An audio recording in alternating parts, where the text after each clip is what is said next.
Muitas pessoas não familiarizadas com direito, que não estudaram direito, perguntam como é que Alexandre de Moraes está conseguindo fazer tudo isso, por que não há ninguém que o detenha?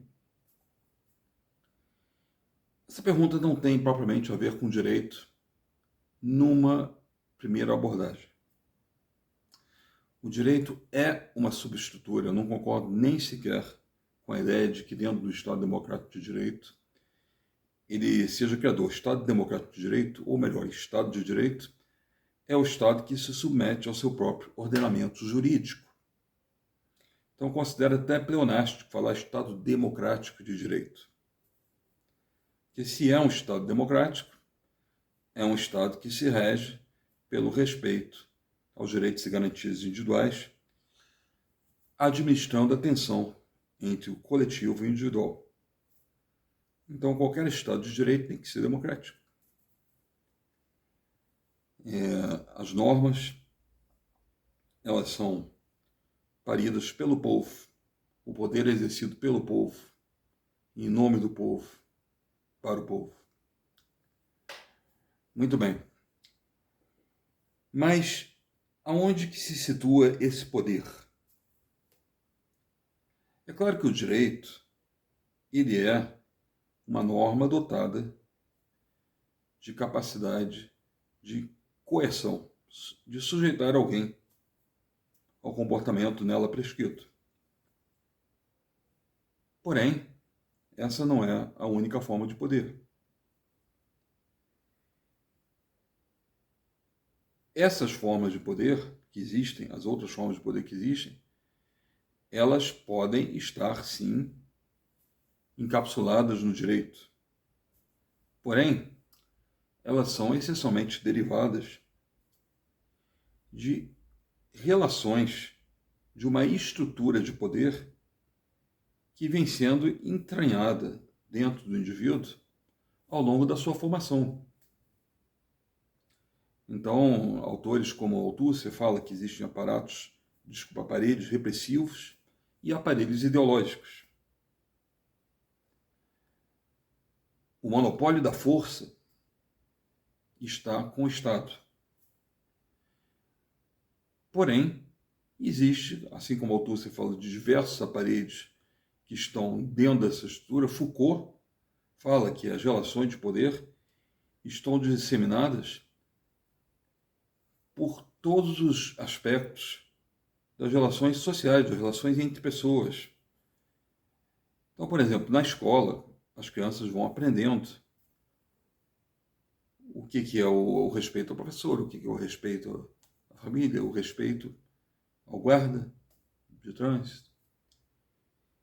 E as faixas etárias vão sucedendo com consequentes expansões dessa absorção de conhecimento, mas vai se entendendo que essas relações de poder estão presentes na sociedade como um todo. E ela vai sendo ensinada. E a escola de Frankfurt, responsável pelo famoso marxismo cultural, né?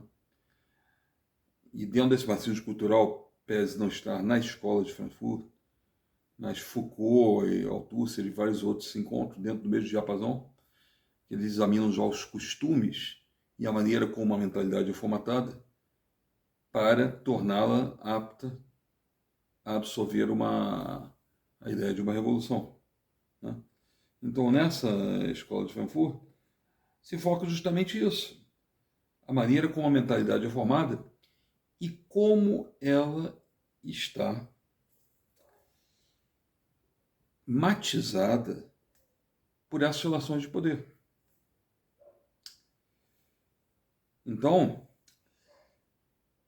quanto mais institucionalizado estiver o poder, quanto mais ele derivar de uma escala institucional, mais forte ele se torna.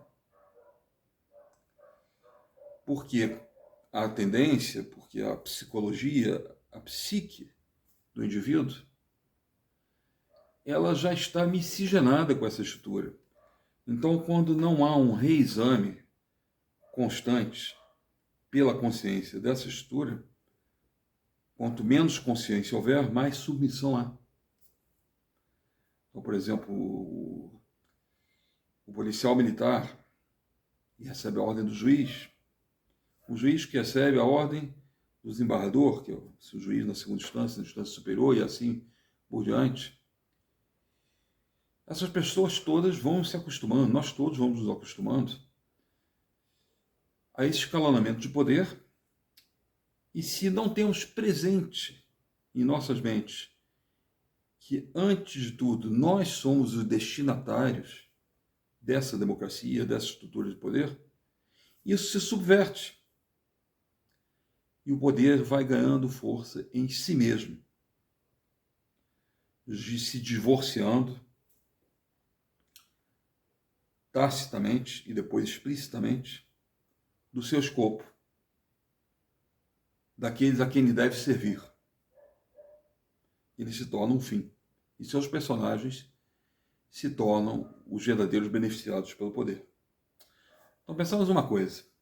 O poder do Alexandre de Moraes. Por que ele avança tanto? Evidentemente que há um vácuo de poder que é preenchido por ele, porque outro poder que devia estar se equilibrando com ele, não faz. Porém,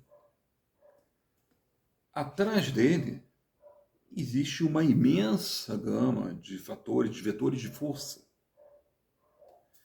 que estão ali plasmados na caneta dele. Por que isso? Porque o monopólio da força é do Estado, mas quem exerce realmente essa força? É o Poder Executivo.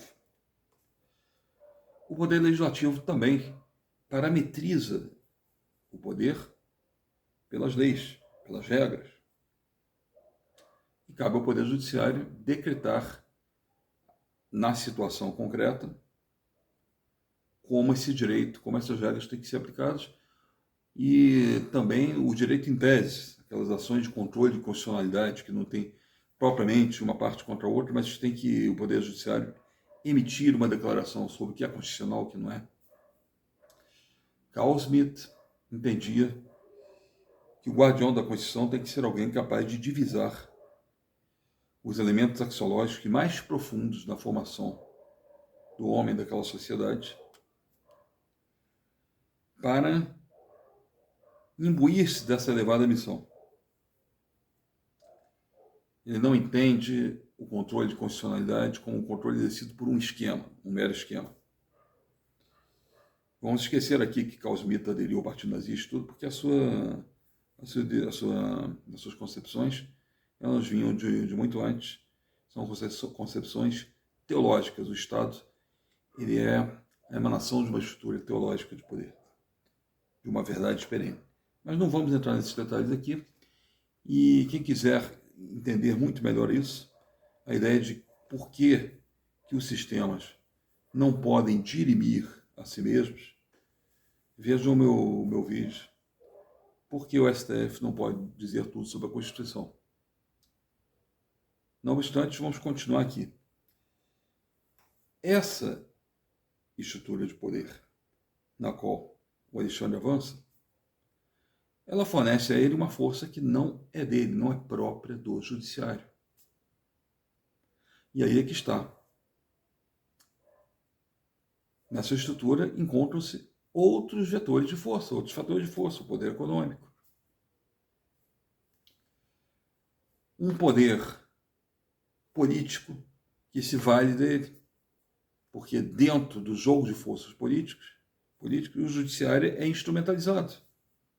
Ele não é nada sem esses poderes. Ele, na verdade, é o mais distante do poder real. Por exemplo, Stalin, né? Stalin, na Rússia, uma palavra dele significava a morte, o exílio. Não havia nenhum Estado de Direito. Hitler, a mesma coisa. Todos os ditadores. Esses, então, concentram em si o monopólio da força, suplantando todo e qualquer outro poder. Então, você vê, por exemplo, o Putin e o Xi Jinping. Os bilionários, o poder econômico lá não vale nada, ou seja, eu sou o garantidor dessa estrutura que te dá o poder. Então, na hora que eu não quiser, você não vai ter poder, não vai valer nada. aqui no Ocidente já é diferente. E é lamentável, é triste ver como a nossa civilização ocidental, com uma precedência tão grande de valores que nos formaram, que fizeram, que edificaram essa sociedade, né? Como nós nos deixamos tomar por uma ideologia que vem de um século apenas, desde o final do século XIX para cá, e erodi-la toda por dentro, a ponto dela tomar todos os espaços de poder, dentro dos aparelhos estatais e dentro da mentalidade. Só que o problema que nós estamos vendo hoje é que como essa essência fundante da sociedade, essa essência que precede a exteriorização numa Constituição, a organização numa Constituição, como quando ela se distancia completamente da consciência, ou seja, o cidadão deixa de ser consciente disso, que é a força primeva do ordenamento, que é essa intuição de justiça que leva àquele estado constitucional. Quando isso se afasta, é exatamente nessa proporção que o poder, como fim em si mesmo, vai ganhando força. Ele vai graçando. Em várias constituições, como na França, em 1790, como na Constituição Americana, como na Declaração dos Direitos do Homem, está presente o direito a resistir à tirania. Naquela emenda norte-americana, da Constituição norte-americana, né, que garante o direito a portar armas, o texto originário se referia a um momento da independência dos Estados Unidos em que todo cidadão tinha que ter armas para combater o tirano. Agora nós não temos milícias armadas para combater isso, mas aquele espírito se mantém presente, que é garantir ao indivíduo a resistência à usurpação das liberdades por um poder tirânico. Então, esse direito de revolução, quem quiser ler o livro do Paupério, Joaquim Paupério, se não me engano, sobre direitos de revolução, bastante interessante, nós veremos que isso está presente, inclusive, em vários filósofos, em várias doutrinas filosóficas. Mas também não vamos estender sobre isso. Então vamos olhar apenas o seguinte: quanto maior a consciência dos cidadãos, menos institucionalizado é o poder, ou menor cegueira, menor automatismo há na resposta aos comandos desse poder. Então o poder do Alexandre de Moraes, ele vem de uma enorme conjunção de forças que nele se refletem. Ele não é nada. Na verdade, o poder judiciário é o poder mais despido do poder, porque ele necessita dos outros dois para que se faça presente o seu comando. Necessita do executivo, necessita também do legislativo para que lhe dê a matéria-prima com a qual ele trabalha, que são as leis, né? Mas, quanto maior fica o vácuo do exercício do poder por esses dois outros poderes que deveriam equilibrar-se com ele, e quanto mais distância da consciência existe, quanto mais automatizado está nas pessoas, porque desde pequenas elas vão sendo formadas, elas vão sendo esculpidas dentro desse automatismo de resposta ao poder, quanto mais distância da consciência, mais esse poder aumenta. E mais o absurdo tem lugar. Ele começa reprimindo a nomeação de um chefe de polícia, com base no desvio de finalidade, na ramagem. Começa censurando a Cruzoé, porque falava lá do Toffoli como amigo de meu pai. Daqui a pouco eles estão se dizendo como editores do país. Daqui a pouco eles estão se arvorando a ideia de serem poderes moderadores, como não pode haver um poder moderador que seja um dos próprios poderes a serem moderados. Daqui a pouco eles estão criando, como diz o Gaia, as não pessoas, eliminando o direito de expressão de forma perene. Aquela pessoa fica alijada da comunidade de social, né, da comunidade da comunicação, né, repetindo isso, não, mas alijada da comunicação. E isso tudo vai num crescendo de criações ex officio, contra a lei, da cabeça dele. Mas por quê? Porque, em paridade com o vácuo de poder que ele vai ocupando, existe também a institucionalização que substitui a reflexão. Então, o policial vai obedecê-lo. Qualquer executor de qualquer espécie, seja um oficial de justiça, seja um militar, se sente já inibido pela magnitude daquela estrutura, ele já não reflete. Porque, com certeza, em países onde é fomentada com rigor máximo a liberdade de expressão, né, com uma liberdade intangível, e é dado ao cidadão a legitimidade dos meios de resistir, não adianta você colocar ali o Mao Tse Tung, não adianta você colocar o Pol Pot, você colocar o Stalin, ele pouco vai conseguir, porque essa consciência está muito presente. Porém, é o que eu digo, quanto mais institucionalizado e mais inconsciente fica dentro dessas relações a submissão ao poder, mais difícil é a reversão disso. Então, só em situações de crise é que aflora essa revisitação, esse reexame pela consciência. Então, na verdade, o poder do Alexandre de Moraes está nessas relações disseminadas por toda a nossa sociedade, tanto numa microfísica de poder, quanto pelos aparelhos ideológicos, por toda essa adaptação da psique ao poder. Aí está o poder dele de forma originária. Depois isso vai se transformando, vai se lapidando e vira uma escala, se transmuda numa escala institucional que vai fazendo cada vez mais difícil essa resistência. Então veja essa ação do PL. Uma ação que sequer havia litígio, era um pedido de reexame, onde os destinatários da democracia tornam-se impedidos de questioná-la pela vontade de um. E pasme-se, essa legitimidade dele para fazer isso, ela é absorvida pela imprensa, que se formou nisso, que formou isso. Ela é acolhida.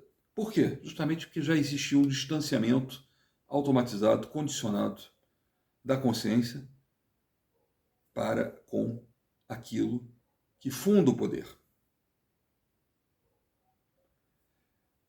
E ele aplica uma multa que não existe, uma causa sem valor econômico, quando ele deveria, inclusive, ao ver que existe uma irregularidade, se ele acha que tem no primeiro turno, de ofício, enviar ao Ministério Público e também, como administrador daquele poder, comandar a verificação, porque o funcionário público que tem conhecimento de algo que é passível de uma ação penal pública, ele tem obrigação de comunicar. E como ele mesmo é a autoridade que vai se comunicar, então ele tem que agir.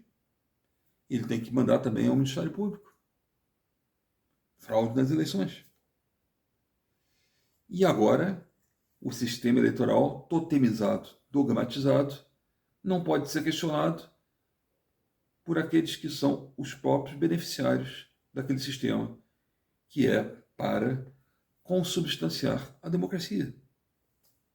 Ou seja, é o eleitor que não tem direito a esquadrinhar toda a sistemática do voto. E qualquer dúvida que ele levante, que por acaso o juiz julgue improcedente, torna ele culpado do questionamento. O poder de fiscalização consignado no artigo 37 da Constituição desapareceu. Assista um filme chamado A Ponte sobre o Rio Kwai. Muito interessante. Né? É um oficial que é preso junto com seus comandados no campo de concentração japonês, no campo de prisioneiros, e daqui a pouco ele começa a colaborar com o sistema japonês para construir uma ferrovia, uma passagem lá para um trem passar.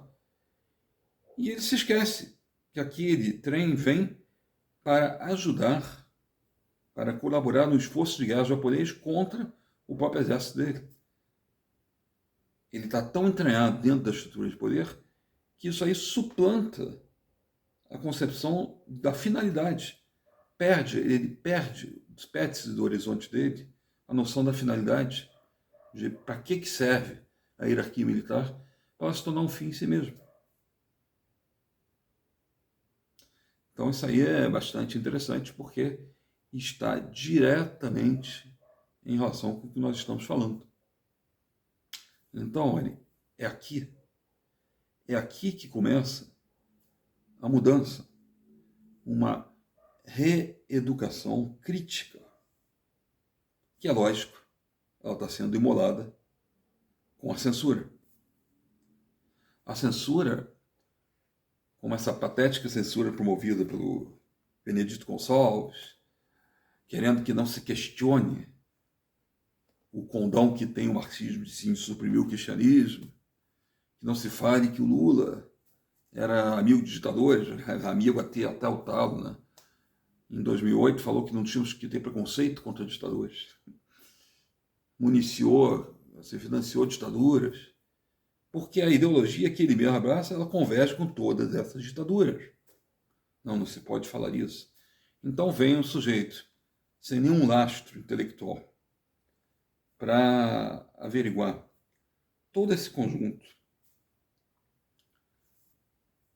de formação do Estado, de teoria do Estado em conjunto, de valores e de teorias que se cruzam para o estado atual da mentalidade do homem, o sujeito sem lastro nenhum, ele de repente, com a batuta, com o martelinho dele de juiz, ele se torna o menestrel dessa circunstância, o menestrel dessa conjuntura, das palavras que se usa tanto. Né?